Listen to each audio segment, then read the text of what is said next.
Welcome to Downtown Sports. My name is Downtown Steven Brown, and in today's video, guys, we're going to be going over a Toronto Maple Leaf trade rumor that Elliotte Friedman floated on Buffalo radio the other day. And I'm not just here to report the rumor and show you a little bit of stats. That would be a lame video. And this tweet from David Alter reads, Sheldon Keefe says Andersen had his appointment and feedback is he is progressing well and he'll be reassessed next week. Says Andersen will not join the team on this road trip. And then here's the rumor. Elliotte Friedman on WGR 550. Toronto has called Buffalo asking what their plans are with Linus Ullmark in case they need to add a goalie. Talks not serious yet. Due diligence in case news on Andersen is bad. On the injury front, and if he comes back and continues to play bad. And before the Frederik Andersen apologists run to the comment section or run to dislike the video, it's not personal. It's not personal. I'll never understand the blind loyalty and support that this guy gets. He's had 3 fantastic regular seasons and 4 playoff series, 4 playoffs, where the other team's goalie outperformed him. And he's horrible when it matters the most. We haven't won anything with this guy. He is not Ed Belfour. He is not Curtis Joseph. He is not Felix Potvin. He has not led them to a conference finals or past the first round. In the totem pole of goalies that the Maple Leafs have had in the last 30 years, he's barely above James Reimer. And I don't even know if I want to give him that much credit, because in the one season where the Maple Leafs did make the playoffs and James Reimer was their goalie, Reimer was the better goalie in that series against Boston. He outperformed Tuukka Rask and was the only reason why that series even went 7 games in the first place.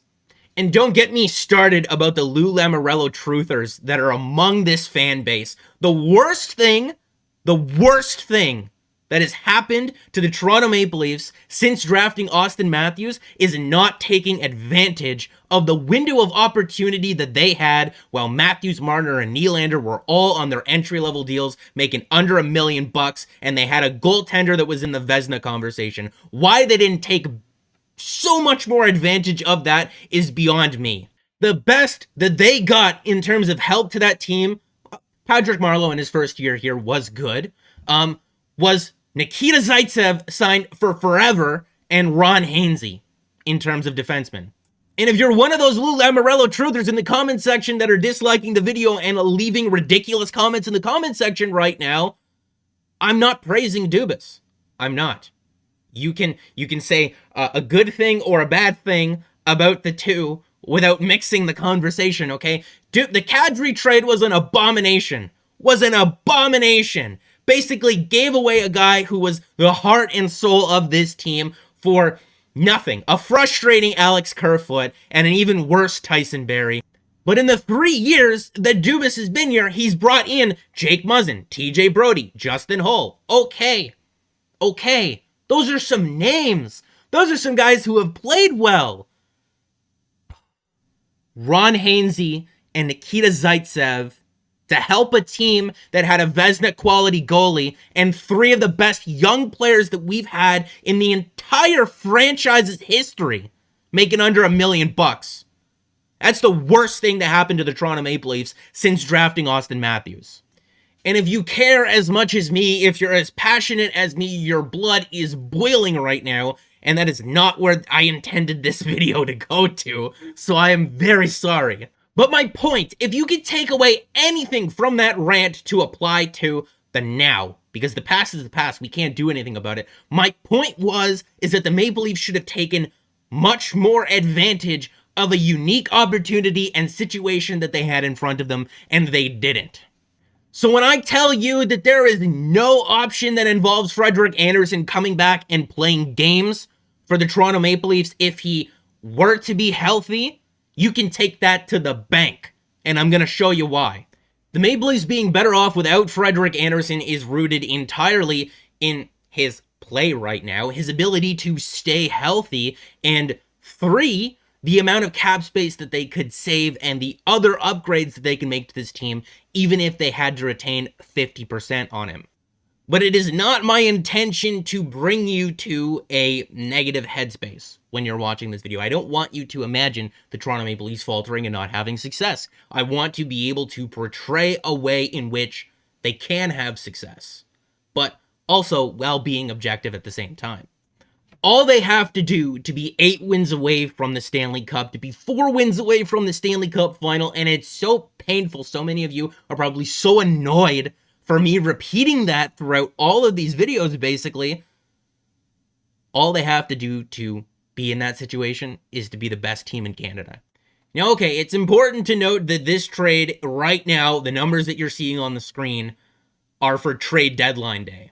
Now, if Buffalo is on his no-trade list and he says no to that, there's a way around that. You just involve a third team that isn't on his list.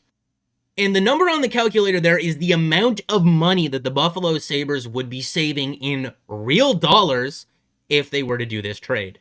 You don't think that a team that fired a whole bunch of scouts in the offseason would care about $186,000? Why? I said this before in my videos when talking about Linus Ullmark. Why do the Buffalo Sabres care who they have in net when they are set to be one of the worst teams in the NHL in the last 25 years? Now, this trade wouldn't be 1-for-1, but the Buffalo Sabres would be saving $186,000 in real money, which has value to them, and the Maple Leafs would be saving the equivalent to $1.2 million in cap space.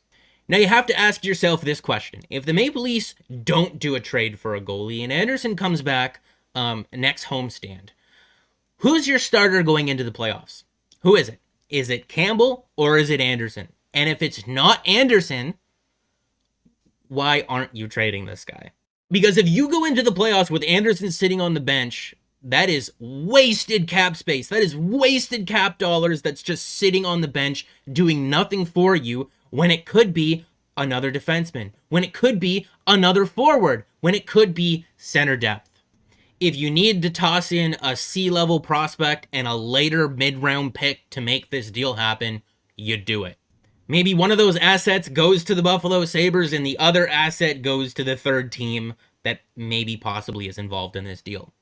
This is a win-win-win situation for everyone involved. If the Maple Leafs get an upgrade in net, they get more cap space to upgrade their team elsewhere. The Sabres save real dollars and they get an asset for a guy who's set to be a UFA anyway. And if you're Linus Ullmark, you should run from the Buffalo Sabres because everyone that goes there just their career goes to die, basically. And if you're a third team involved in this deal, you also get an asset for your troubles. And by the way, if the Maple Leafs and the Sabres were to come together to make this trade sooner than trade deadline day, all that means is that the Maple Leafs would be saving more cap space and the Buffalo Sabres would be saving more money.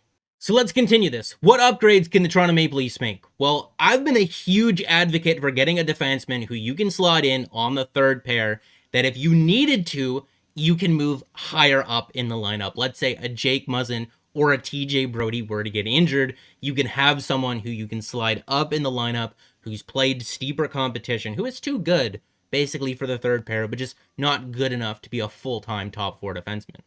Travis Dermott, Zach Bogosian, nothing wrong with those guys in their current roles, but if they had to move up into the lineup and take on larger roles, I wouldn't be comfortable with that. And if you are, you're crazy because we saw what happened last playoffs when Jake Muzzin went down. The Maple Leafs were done for when they had to rely on Travis Dermott and Martin Marincin, basically.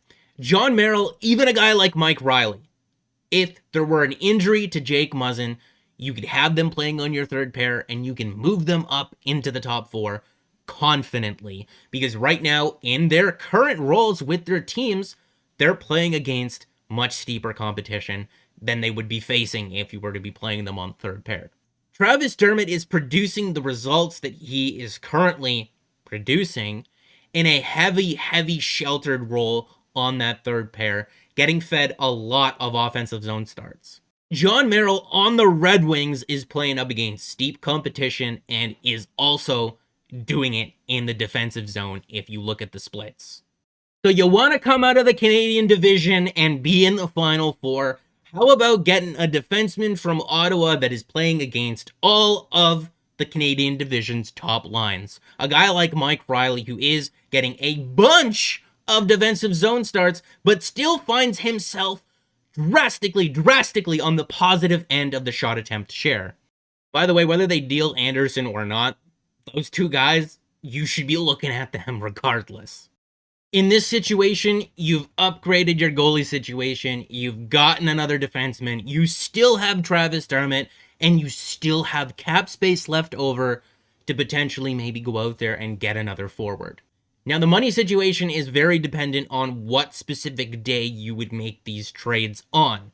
But in the case where the Maple Leafs make all of their trades on trade deadline day, if you placed Travis Dermott on waivers, you could potentially have enough cap space left over to still add a guy making as much money as Taylor Hall does if they were to get double retention on him, like I explained in my previous video about Taylor Hall.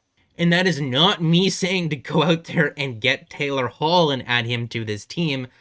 That is just me highlighting the flexibility that they'd have and the options that they'd have.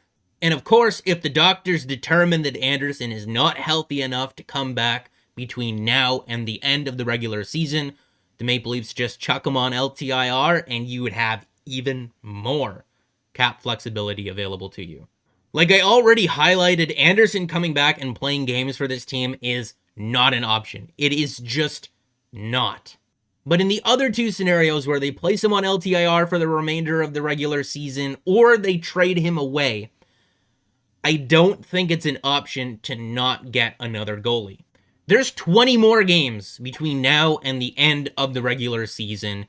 I want Campbell to be at 100%. How many of those starts, if you were to not acquire another goalie and Andersen wasn't available to you, would Michael Hutchison have to play in order for Jack to be at 100%? If it's more than 10, I just don't think that that's an option. If it's less than 10, like maybe it's like 5 or 6 or so, I think you can stomach it. But if it's anything more than that, you need to go out and get another goalie. But that's going to be it for this video, guys. Make sure to like the video if you did like it and subscribe for more because more is always on the way. And guys, remember, it's not personal. He's just not the best option for us right now.